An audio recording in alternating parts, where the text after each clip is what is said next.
Today's Forestry and Natural Resource webinar is made possible through a partnership with the Southeastern United States land-grant universities. Our extension systems are working together to make this possible.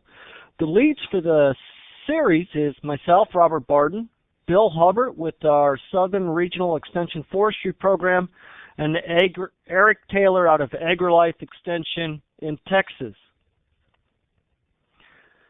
As we get started, I'd like to ask you to complete these couple next polling slides so that we can have an idea for our speaker on where people are coming from, and this will help them help our speaker in gathering that information and getting a better understanding of his audience. To poll, if you look at the bottom of the participant window, you'll see A, B, C, D, or E. Please select one of those letters, and we'll get that then up on the screen for everybody.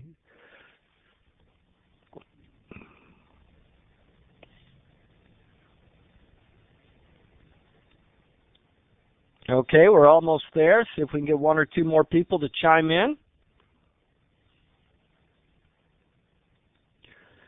All right, I'll publish those results up for our speaker. As you can see, most of the people are here in the eastern part of the United States. We do have a few in the central part of the United States, and then a few that picked other.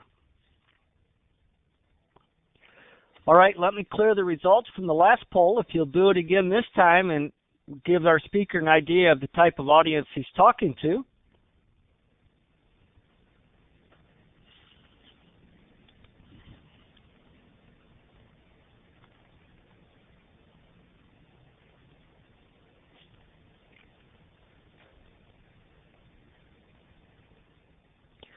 I see most of you have chimed in, so we'll publish those results up. Have a good mix of folks. Audience is pretty broad in our backgrounds. We have a few landowners. We have some folks, private consultants participating, government agencies, and then extension and education folks. Welcome to today's webinar. And with that, let me introduce the topic and our speaker. The topic today is hardwood regeneration options for private woodlands, and it's being presented by Jeff Stringer, who holds a PhD. He's the extension professor at the University of Kentucky. Jeff? Well, thanks, Robert. I appreciate that, and we're going to be spending the next little bit going over hardwood regeneration options for private woodlands. And it's a subject that has a lot of complexity to it in a way, and in some ways it's pretty simple, but the devil's in the details, and we'll spend some time talking about how to maneuver through that. We've set the PowerPoint up and the presentation, the webinar up in a manner that is fairly basic, and we can get into whatever detail we want. If you want to text a message to me, a question, and I'll try to answer as best we can so we can fill in some details that way. So we're going to spend some time going over the basic principles of hardwood regeneration so that everybody understands those. They're the bedrock or the foundation of, obviously, of the techniques that you would use to regenerate hardwoods. And then we'll spend some time with specific regeneration techniques as well. So the basic principles that we're going to be spending some time with are the sources of regeneration and reproduction, how to assess for regeneration success prior to actually doing a regeneration harvest or a regeneration treatment, and we want to spend some time on the effects of light as it relates to regeneration and the ability to maintain different species in a stand. And these are pretty basic principles, basic silvicultural principles, but they are very important, and you have to have a good understanding of them if you're going to successfully regenerate hardwoods.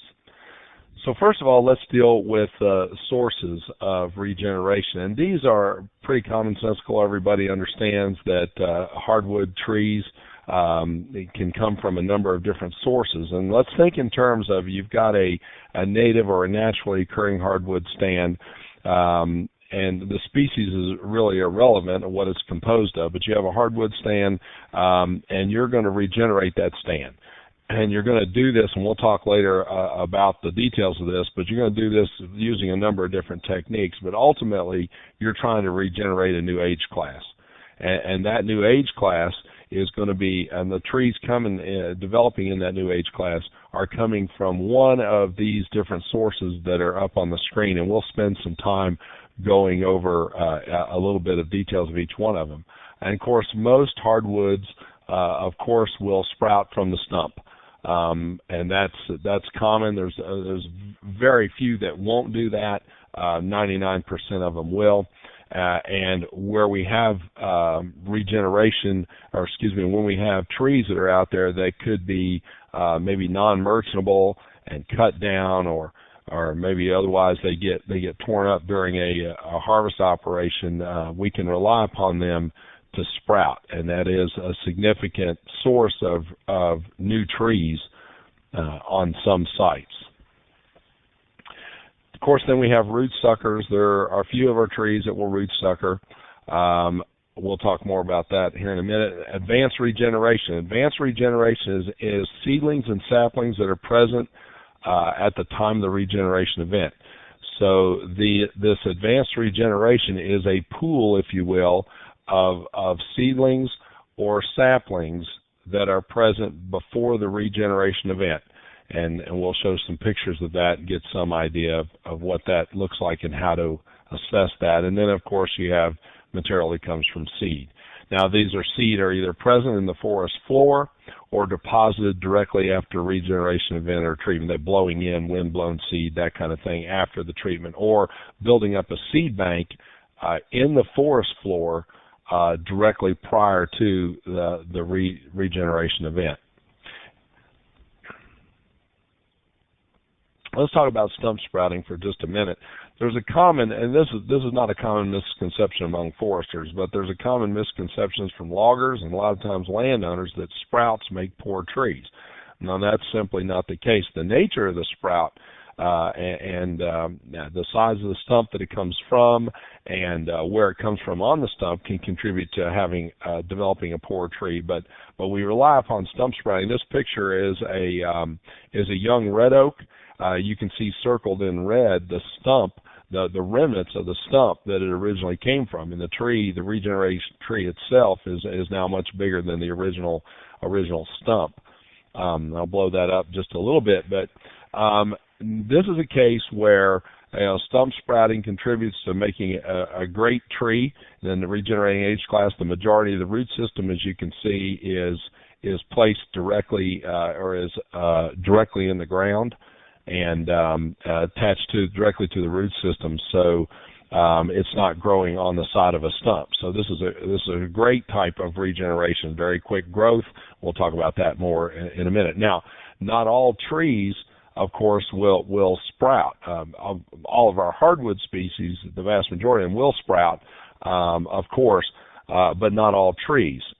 Typically, if you think in terms of, if you've got trees out there that are generally less than 60 years old that are out on the site, sometimes extending up to 80, most of those trees have the potential to sprout. Once they get older than that, though, they lose their sprouting ability. So that's something you have to think about. And typically, when I'm assessing the regeneration potential of a stand, and it has trees in it that can stump sprout, I will actually age those. I'll take an increment bore and age those to make sure whether I know those, I can count on those trees, if cut, to sprout or not. So that's an important aspect of this. Now, what's a bad sprout? Here I've got a picture of a tree that, and you can see you can't see the species, but this is a white oak tree, and the stem starts here and goes all the way up almost out of the picture. It's a great straight regenerating tree from the stump up.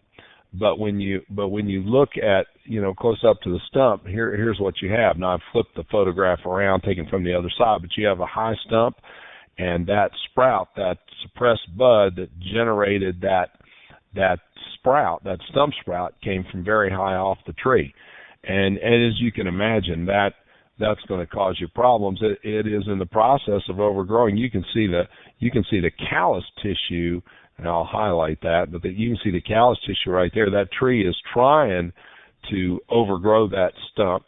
If it doesn't get knocked down by wind or snow or ice or something like that, because there is a weak spot right there, it may eventually cover that up. Chances are it may be also laying on the ground. But this is the kind of situation that gives stump sprouting a bad rep and must be avoided. One of the problems you get into, and there's another picture there that kind of shows high sprouts on a stump in another location, in this case red oak.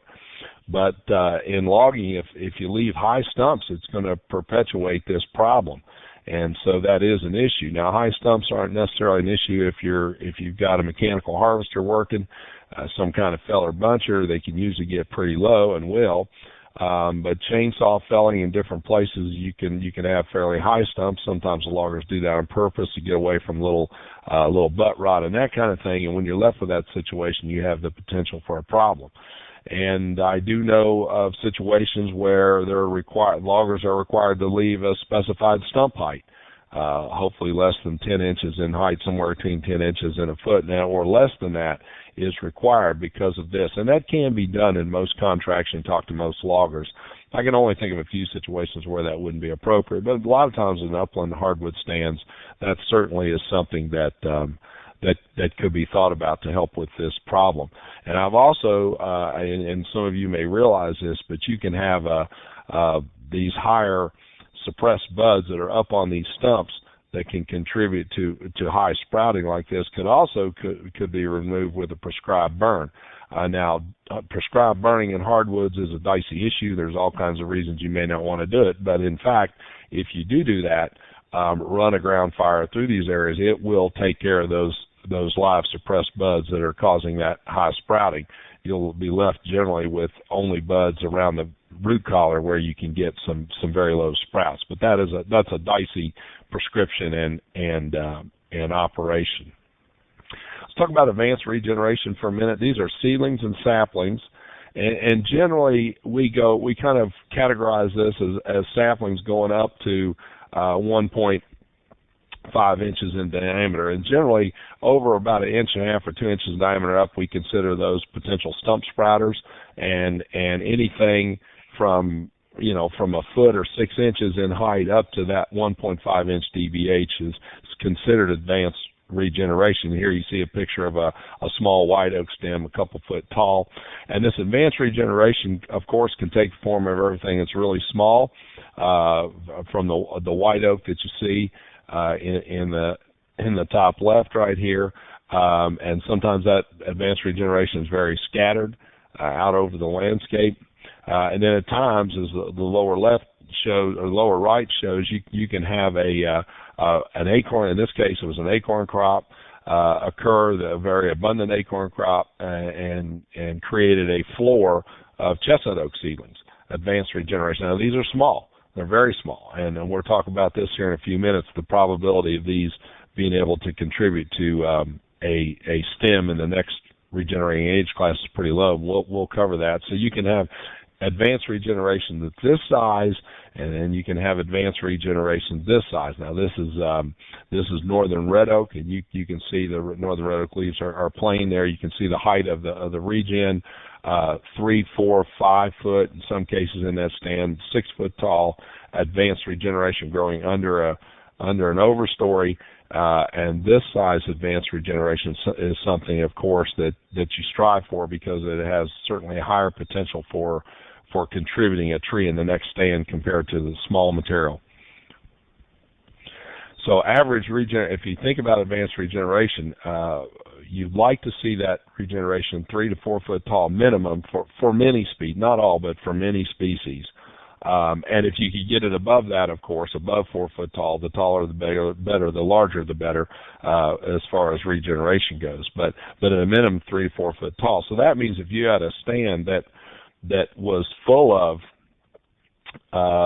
seedlings of this size, advanced regeneration of this size, that is not something that you would look for to show a high degree of success if you regenerated that stand.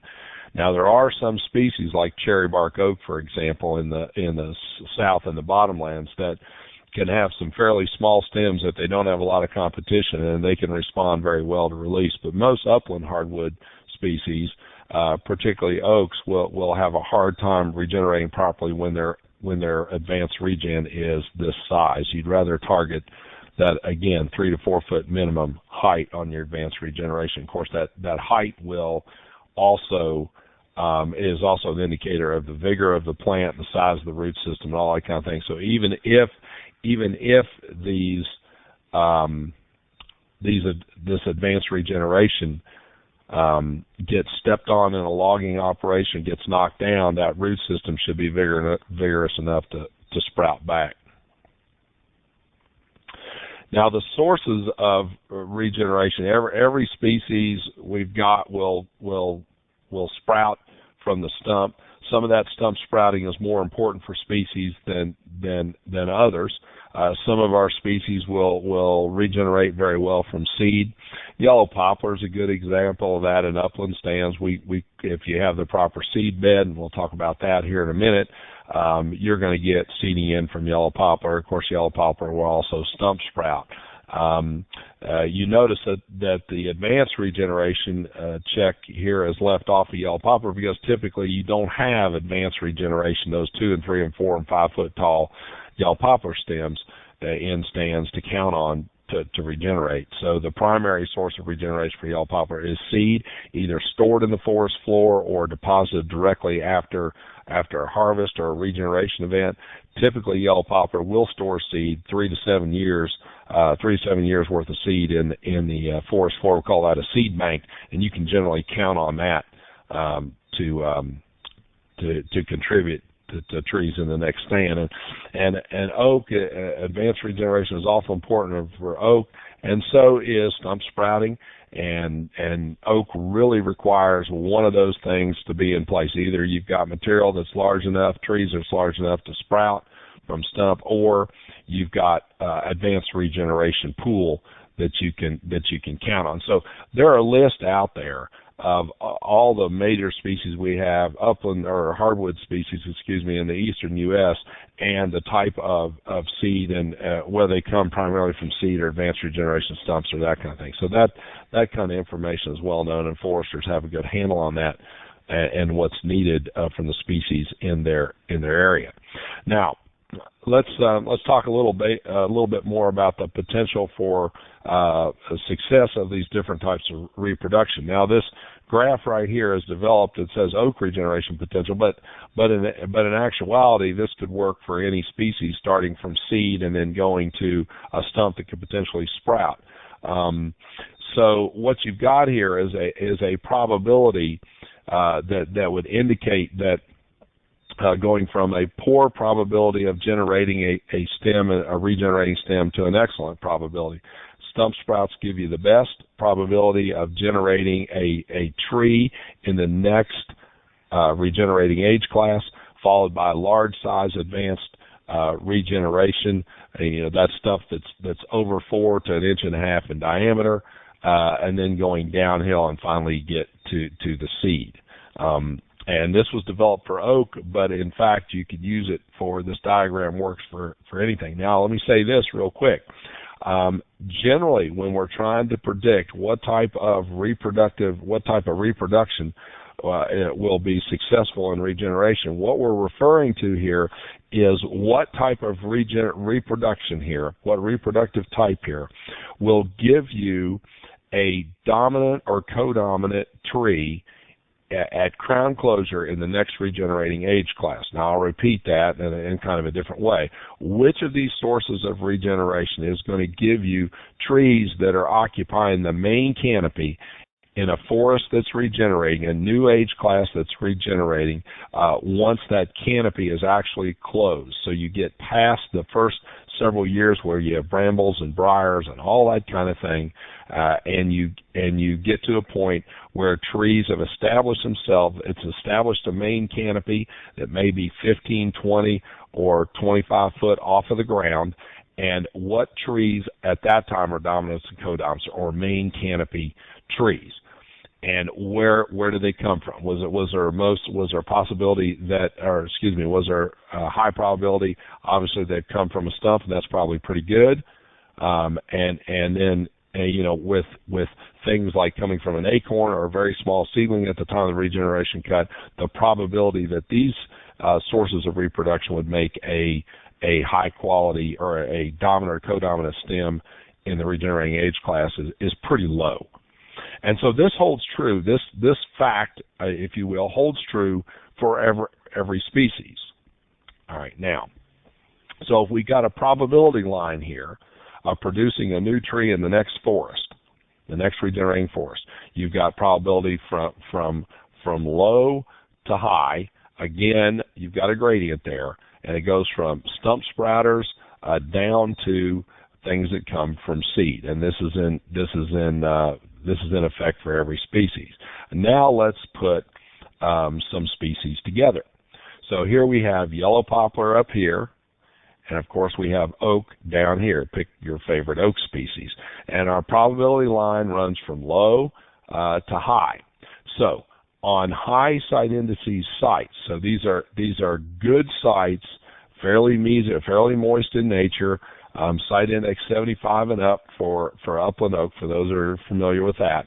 So if we had all the reproductive types of yellow poplar that are even a potential, and all the reproductive types of oak on a high quality site, this is how it would work out, which means if you had material out there of yellow poplar that could stump sprout, and they did, those sprouts would have the highest potential to generate a codominant or dominant at canopy closure and regenerating age class. Now, so what does this diagram tell you? Remember, this is a theoretical diagram, but that's okay. What this tells you is that if you have all the sources of yellow poplar out there, including seed, and you want to regenerate oak on that site, you better have some stump sprouters out there that can sprout for the oaks, or maybe even some large saplings to be able to withstand the competition from yellow poplar. If all you had in this situation, where on a moist site, and you had the potential to have yellow poplar of all these different reproductive types out there, and all you had were small saplings or small seedlings, if you will, 1-2 foot tall oak, your ability to regenerate oak on that site is zero functionally. And so this idea of ranking, if you will, your reproductive types of your different species is really important. Now, if you shift site quality and go to a poor quality site, you would expect to have oak slide up the probability, all the types of repro for oak slide up the probability scale, and yellow poplar to slide down.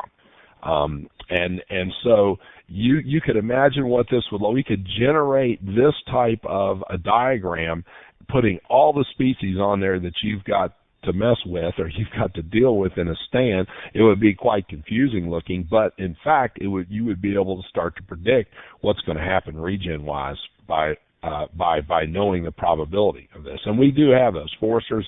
We do have access to those rankings, you will, or those probability statistics for these different species now, and programs to run that.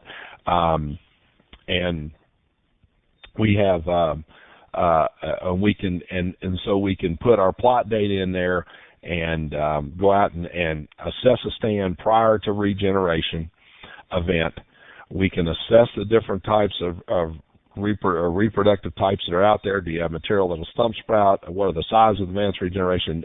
Do you believe you'll have a seed deposited after the harvest or already developed in the seed bank? And if you know all that, you can start to predict what's going on relative to regeneration when you open that stand up. So this is a very, very important concept right here, and we now have the tools to collect the data, to put in models to give us regeneration outcomes versus just cutting and praying, so to speak. So if you're going to assess your stand for its regenerative potential, first of all, you kind of need to determine your preferred species, as these are some species that you want to continue to grow on that site. And of course, there's a wide range of those for a wide range of different objectives, whether it's a wildlife objective and you need hard mass production, or you're just wanting volume of yellow poplar out there, or oak saw timber, whatever. You can assess your stand for your preferred species. and you know which types of reproduction are needed for each species. You know the probabilities associated with them. So when you're out there assessing your stand, you're looking for the types of repro that's needed for your preferred species, determine whether it's there or not. And so then you're assessing your stand for these reproductive types. Normally, from a forester standpoint, we can do this with hard data. You can go out there and take fixed plots, usually take a 100th acre circular plots, if you will, to determine and get the numbers on these, or you can assess the stand visually. Once you have an idea what your preferred species are and what kind of reproductive types you're going to need. Assessing stems that will stump sprout, we mentioned the age thing. So most of the time, if you got stems that are somewhere between 1 and 10 inches in diameter, and they're less for oaks, they're less than 60 years old, you got a good chance that a number of them are going to sprout. The younger, the better, obviously. And advanced regeneration, you'd like to have that 3 to 4 foot tall minimum for many species. Oaks, certainly that's the case, but for other species as well. And there is some difference in that depending on the system you're in and the species you're dealing with. But the general idea holds true. The bigger the advanced regeneration, the better. Okay, let's talk about controlling light to control species composition in a stand, and then we'll get to actual regeneration treatments. This is a pretty basic concept to foresters and ecologists. Each species out there, each tree species has a specific light requirement, a specific requirement for its light, and this is called shade tolerance. Shade tolerant species are species that can live under canopy shade. They may not thrive there, but they can live, eke a living down there, if you will. So eke out a living down there, and they won't grow very fast. Maybe they won't die, so they can tolerate the shade. Shade intolerant species are those that have to have a lot of sunlight. They are, in fact, intolerant of handling much shade, and if they seed in under a closed canopy in a lot of shade, they'll die out. And intermediate tolerant are things in between. So just examples of shade tolerance, tolerant species, things like beech maples, hickories, hemlock, and there are others as well.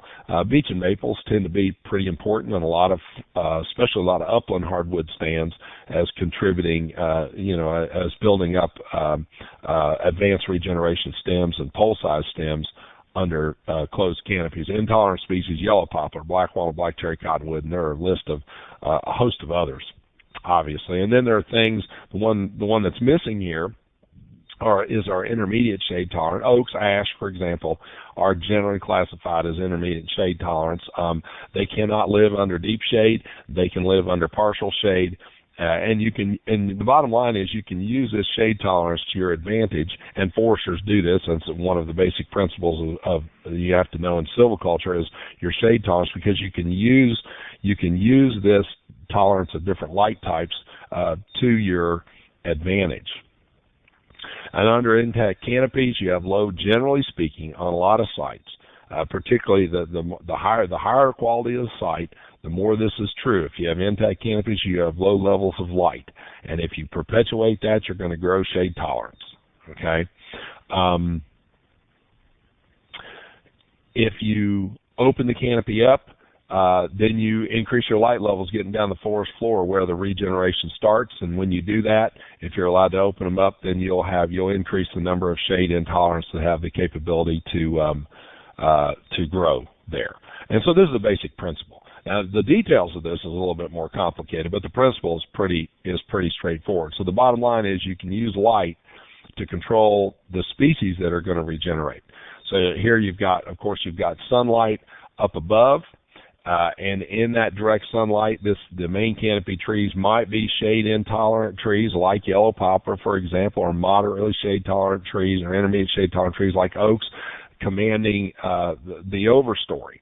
However, what's underneath, of course, is shade, and the species that are going to be regenerating down here are shade tolerant, beech, maple. So you'll have a overstory of one suite of species potentially with an understory of another suite of species differing in their shade tolerance. And if you allow this to go on, what happens is when you get one of the overstory trees dies out or falls over or whatever, and that leaves a little hole in the stand, and what happens is these trees down here are positioned well of course, to grow up and take advantage of that. So this is why you'll get a change in species composition if a lot of times in a number of our upland forest, well, a number of our hardwood forests, if you don't have some type of disturbance in the canopy. And so as you open that canopy up, you get direct beam sunlight down here, and you have the potential then to regenerate your shade intolerant species. And of course, what's in the middle is partial shade, which providing partial shade gives you the ability to better orchestrate the development of intermediate tolerant species like oak, for example. And we'll talk more about how you put this to use in regeneration treatments. Now this, just to give everybody an idea of what dark looks like, this is a yellow poplar stand on a mesic site, a moist site in the southern Appalachians. Site index for upland oak here is running 90, and it's very dark on the forest floor. You can see areas in here. I'm not even going to try to highlight with a green highlighter because it wouldn't show up, but you've got very dark conditions. And that kind of situation is not conducive to regenerating any intermediate or shade-tolerant species. So you've got to break that up if you want to do that. Now, you'll notice, for those of you who are savvy about this, the trees that you see growing here, of course, are yellow poplar, which is shade-intolerant, which means at one time there was light hitting the ground there to allow those seedlings and that species to get established.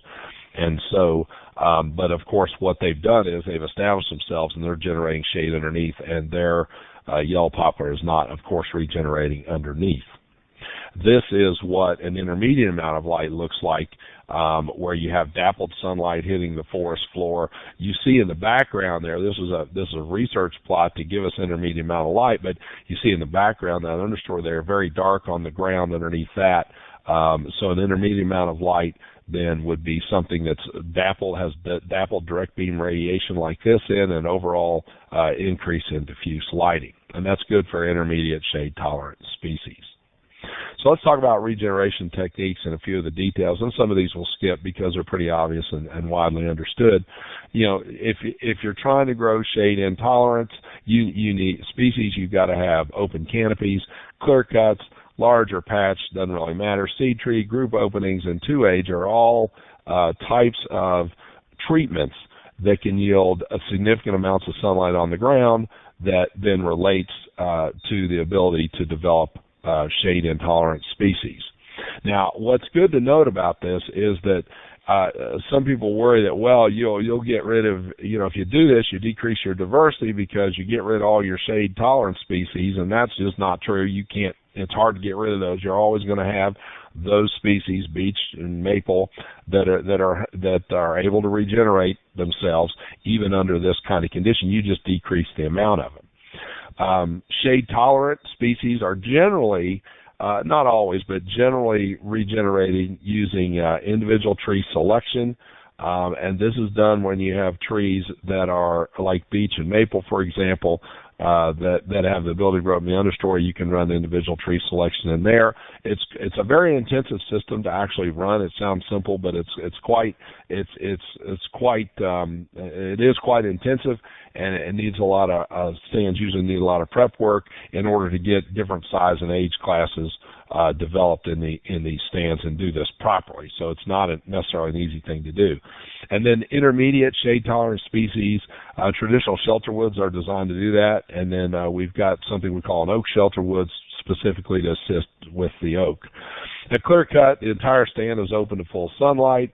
You do get situations where there will be trees that will be left in there, which is not surprising.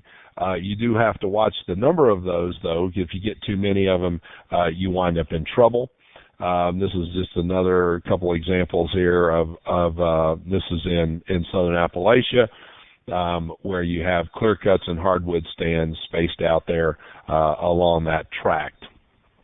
Now, we talked about leaving material in these clear cuts. Generally, if you're leaving less than 20 square foot of basal area per acre, you're still going to get a good regenerating age class. So this is the material here. So if you're leaving pole-sized or small solid timber size, whatever trees in the stand that are not from the regenerating age class, you don't want to leave too many.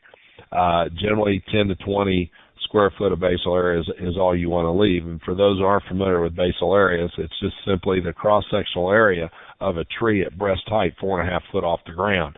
That's a measure. A 14-inch tree is 1 square foot of basal area. So you wouldn't want to leave over 10 or 20 14-inch trees out there in a clear cut if you really want that regenerating age class to be undeterred in its height growth and get plenty of light. But the basal area is a common unit of measure that foresters use of density that foresters commonly use, and I'll refer to that, use that as a term from here on when we're talking about the amount of trees that are left. So if you get too much, this is a commercial clear cut where you can see the trees that were left here. There is a regenerating age under here. You can see a couple Paulownia that are right here that are making their way up through this mess. They just happen to be the tallest ones present, so they're easy to see. They just occurred in there naturally or seeded in naturally. So when you get this amount of material that's over top your regenerating age class, this is above 20 square foot of basal area per acre, and this is the kind of material that needs to be removed, cut down, because it will impede the development of your regenerating age class. And in some cases, some of these trees, and you can't tell what species they are, but for example, if this was an oak right here, the tree right there, you could probably cut that down and it's going to sprout back, and I'd rather have a sprout growing up with a regenerating age class than have a bunch of this kind of stuff towering over top of it and try to make these trees produce something for you. You can leave a few out there, you just got to watch the number as we indicated a minute ago. So if you have a cut that takes out a number of your overstory trees like this, and you're left with this stuff that's underneath. If it's above the 10 to 20 square foot level, then you very well, not in all situations, but you may need a site preparation treatment to cut those down and allow for the stems all to start at the same time in that regenerating age class. Let's talk about group openings for a minute, and some of you may or may not have seen this data that I'm about ready to show you, but this is a situation where the landowner, for whatever reason, maybe from an ecosystem standpoint or from a landowner standpoint, whatever, you don't want to, you can't use some other options like clear cutting or seed tree or 2-aged, and we'll talk more about 2-aged here in a minute, to regenerate stand, but you still want shade intolerance to be regenerated. You want intermediate shade tolerant species to be regenerated. You can use a group opening. Now, one of the questions that comes up with this group opening business is what size does that opening need to be? Now, we know this from data. We put studies in where we've long term where we've looked at the response of a regenerating age class different size openings. And if you make the opening about 150 foot in diameter, so that's about a half an acre, you'll find that you can regenerate a wide range of both intolerant and intermediate shade tolerant species. So what happens in these size holes is you have a core here in the middle that gets direct beam sunlight all the time. You can grow your yellow pop there, whatever. And then, of course, there's the edge. There's an edge effect that goes on here, so you've got moderate shade around the outside edge, which is better for the development of oak, for example. It will depress the height growth of yellow poplar, let's say, and that will allow more oak to come through that kind of a situation. So you can grow both shade intolerant and intermediate tolerant or intermittent intolerant, moderately tolerant species, shade tolerant species in this hole. Now, when we did initial work with this, and this was done out of it was a project that was put in by the Forest Service in the late 50s in West Virginia, Kentucky, and South Central Ohio, and they took data from all these different plots. We did find out that 150-foot hole gives us a good diameter, is a good diameter for making sure that all the species you want are there. But if you're trying to maximize your net present worth, or the growth, that if you want to think of it this way, if you're wanting to maximize your volume growth in this hole, you better make it bigger. And currently that bigger means about 1.25 acres, and this was data that was worked on, economic data that was worked on by Chris Ledoux with the Forest Service, working on the regen data from these different plots. And his graph that he developed from this looks like this, where you have net present worth on the y-axis over here. So you're looking in terms of dollars per acre, and you have size of opening on the x-axis going from a quarter of an acre in size, or less actually, up to a couple acres in size. And you can see what happens here. This graph comes up and it starts to plateau right in this area right here, and that's where we get the 1.25 acres as a kind of an average size to shoot for if you want to maintain good volume growth, minimizing the edge effect. And there's a lot of slop in this data based on aspect and all that kind of thing, but it gives you some idea, or it's a good rule of thumb to hang your hat on. A half acre, or 150-foot diameter hole, less than that, a 100-foot hole or 50-foot hole is not going to perform well. Larger holes perform better. I often get asked this by loggers. Well, does it cost more money to harvest using a group opening technique compared to scattering the same amount of, let's say they're taking 3,000 board foot an acre out of a tract? Is there any difference in cost between taking that out of groups versus scattering that over the whole stand, do a quote-unquote selective harvesting of the whole stand? And the bottom line is, no, it doesn't. Your fixed cost is the same no matter what. Your skid trail, your amount of skidding is the same, number of turns are the same, that kind of thing. So it doesn't really affect harvesting cost per se. Now, this is just a picture looking from the center of a 150-foot diameter opening to the edge. Normally, when these are done, you cut all the trees down that are in the group, within the bounds of the group. And in this case, there's a gentleman out there spraying red maple stumps to try to reduce the amount of red maple that might come in after this harvest.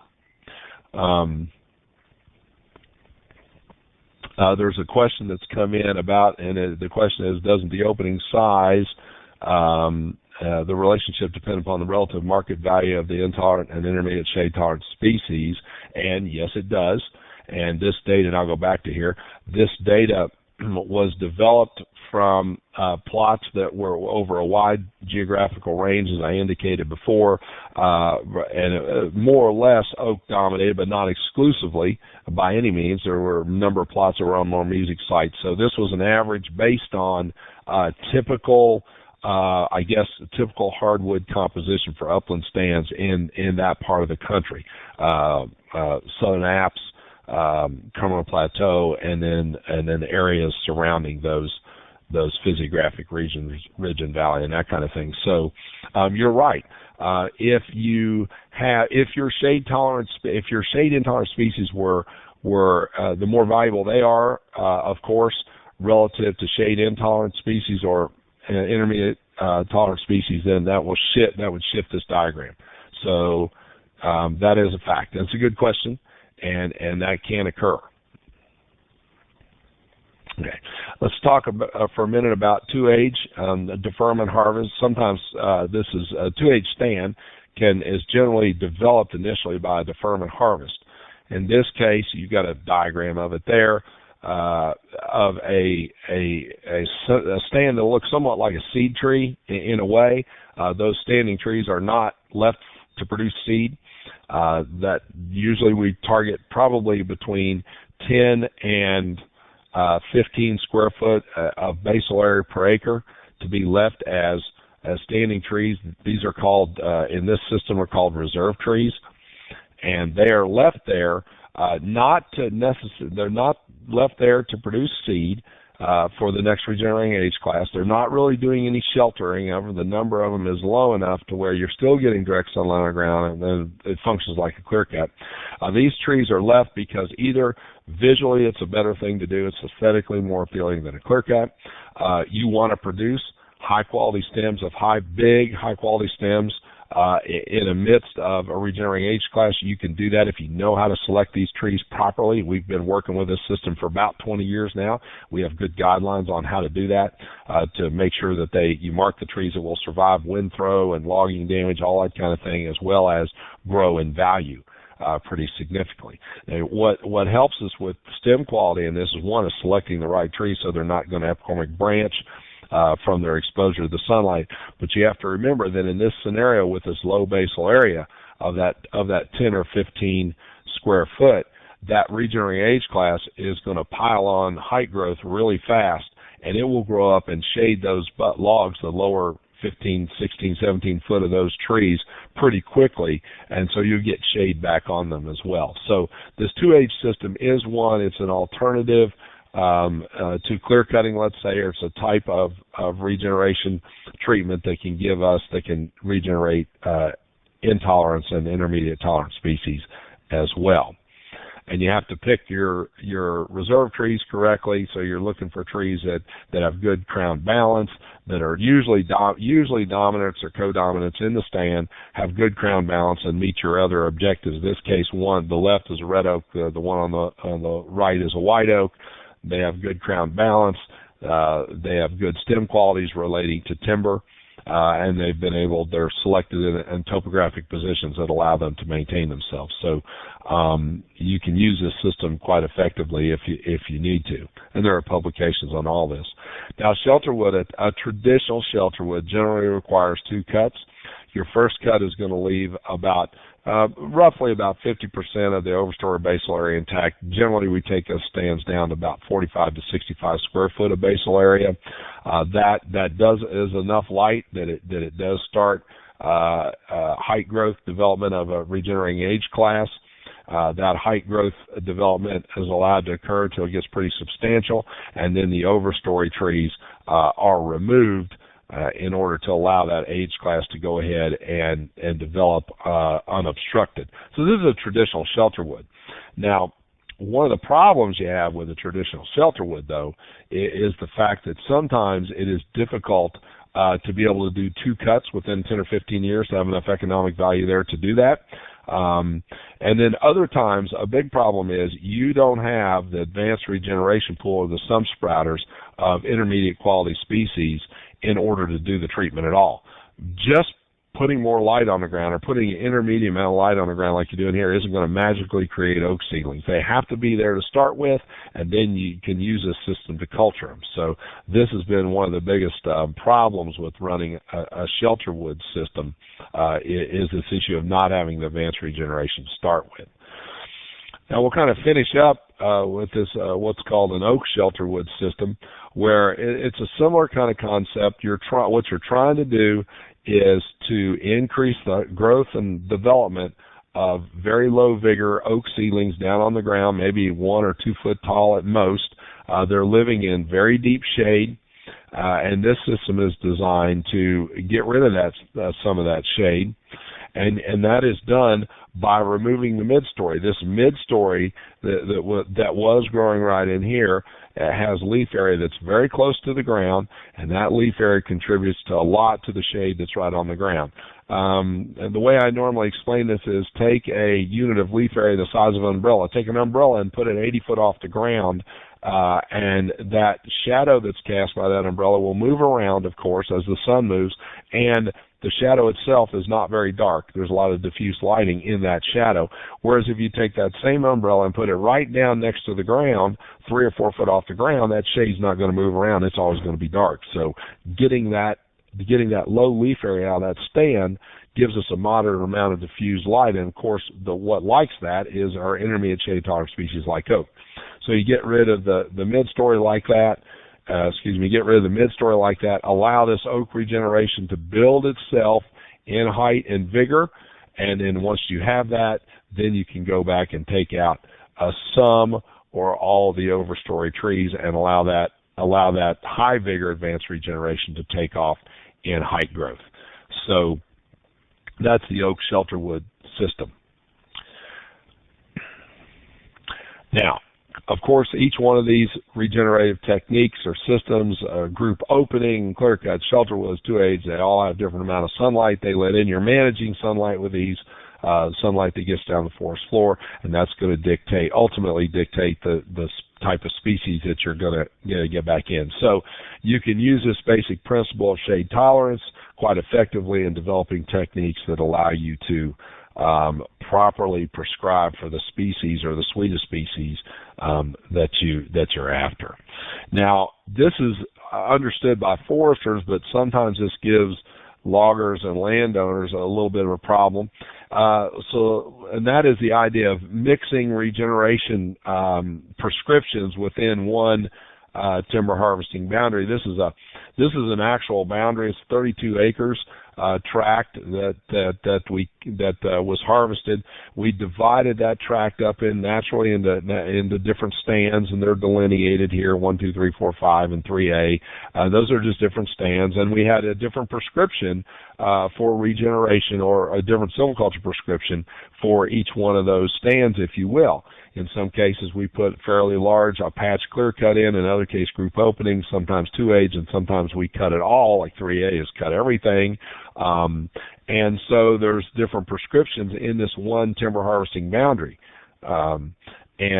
And it's not like foresters run out there and put a sign in every area saying what's going on, so it can be confusing to a landowner and a logger in hardwood stands oftentimes. Foresters understand what's going on, but it is an issue that that we should be doing. We should be prescribing by the need of the stand and not the entire tract that might encompass 3 or 4 or 5 or 6 stands.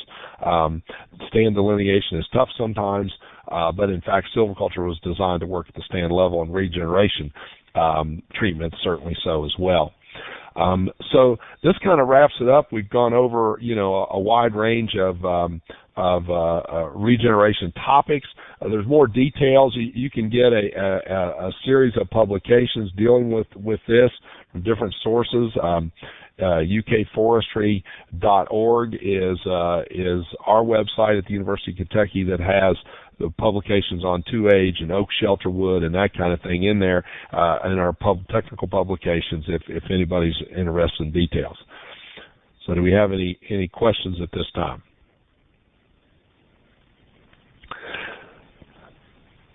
Okay, there's a question come in. Is there a best regeneration method for high-graded hardwood stands, both upland and bottomland? And the answer is, well, if it's extremely high-graded, then you've got a problem. You may have a situation where the standing crop is worthless. We developed 2Age to help us to put a good tool in our tool belt to deal with situations where maybe there's a few trees out there that are still decent. Maybe you need to leave a seed source. For example, if you've been degraded and somebody's mined a lot of the oak out of a woods, and the last thing you want to do is take the last of the parent trees out. So you can leave 2Age you can do a 2Age in those stands. Leave those species, or leave those trees that are the species at risk, that where you need a regenerative, need to be able to produce acorns from, for example, propagules from. Leave those in there, even though their phenotype's not very good, and you could do that with a 2Age. So a 2Age might be an option for degraded stands. Certain clear cutting is, obviously. Okay. Another question come in is, do you need the preferred species on the forest floor before mid-story removal? And the answer to that is yes. Doing a mid-story removal without having advanced regeneration present is a crapshoot. If you don't get that advanced regeneration, if you don't have a bumper crop that occurs fairly quickly after that mid-story removal, other species and other trees there, red maple, sugar maple, whatever it might be, is going to take advantage of that and get too high by the time you have a seeding in that might come later. Of course, you can underplant. We've done that, and that can be done successfully. We've done research on it and doing more right now. Seedlings going in on Friday in the ground and an underplanting to try to bolster that amount of preferred species associated with mid-story.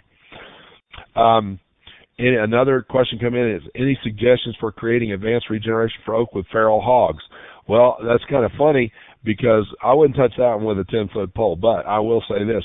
Some of the nicest white oak stands I've seen have been associated with hog lots.